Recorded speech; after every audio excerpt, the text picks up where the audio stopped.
So are you smart? Are you really smart if Mm-hmm. your emotional intelligence sucks so hard? Yeah. Yeah. Your ability to read social cues, your ability to form meaningful friendships sucks so hard that you're isolated and nobody likes to be around you, but Right. you have a high IQ. So I'm supposed to think that's good? That seems dumb.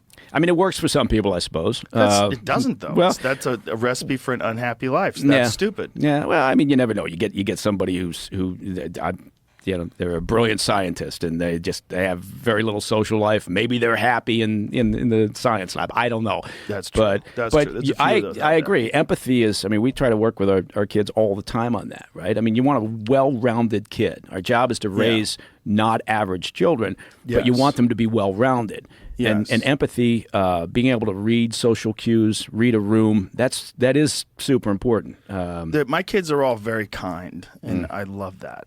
It makes me very, very happy. They're very kind. They're kind to people. They're kind to their friends. They're kind to people. They feel bad when someone's not doing well. They're kind. That means a lot. Yeah. I'm very happy they got that from us. That is. I think it's. Did they get that from you, or did they get that from? Probably more from Mrs. Rogan. Yeah. I'm nice though, and I work real hard at it too because I don't have instincts to be nice. My instincts are not to be very nice. My instincts are survival of the fittest. It's very hard to put that aside and just be kind sometimes, but it always feels better when I do. It is, you know what? And that's how kids learn to do it, right? I mean, people always ask, about with parenting. The kids are watching from the time they're nuggets, right? Yep. And they absorb shit. And, if you want your kid to be empathetic, you've got to demonstrate that. You've got to demonstrate kindness. You got to demonstrate consideration. Our boys, my daughter's great. My daughter is very good, and our boys are boys. And they're aggressive and competitive and all that.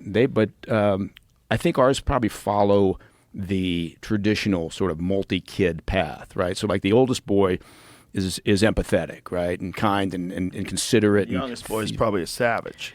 Youngest boy, he's like the fucking mayor of Party Town. That's what I'm saying. Right? Yeah, because he's got to deal with the older brothers, so he had to grow up quicker. Yeah, and the middle boy, They're he's usually better at things too. Yeah, I actually, you know what? He's as my wife says, who's the greatest person I know. She calls him the sleeper, right? Because he kind of comes in on the radar. You don't expect him to be great at something, and then he is, right? Because he's been watching, and he's pissed off, and he wants to be better than his brothers, right? And then the middle boy is just like fuck you, get out of my way.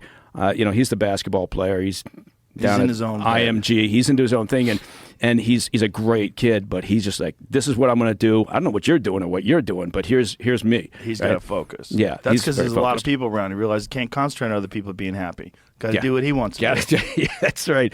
So it is. I mean, and I think that's interesting not dynamic, right? It is, and you think about it, and you think about they all grow up, and people talk about this all the time, so it's nothing new. But kids grow up in the same environment, right? Yeah.